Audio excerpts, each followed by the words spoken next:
तटिल्लेखा तन्वीं तपनशशिवैश्वानरमयीं निशन्नां शन्नामप्युपरि कमलानां तव कलां महापद्माटव्यां मृदितमलमायेन मनसा महान्तः पश्यन्तो ददति परमाह्लादलहरीं।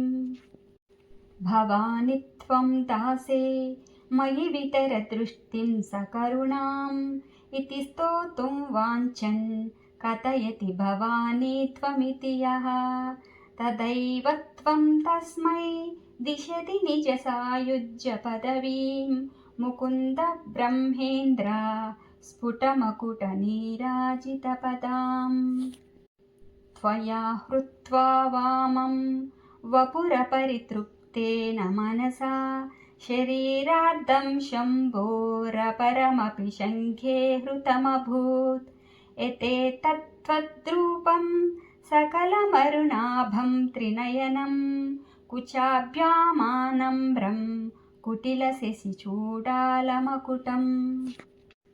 जगत्सूते दाता हरिरवतिरुद्रः क्षपयते तिरस्कुर्वन्नेतत् स्वमपि वपुरीश स्थिरयति सदा पूर्वः सर्वं तदिदमनुगृह्णाति च शिवः तवाज्ञामालम्ब्य क्षणिचलितयोद्भ्रूलतिकयोः।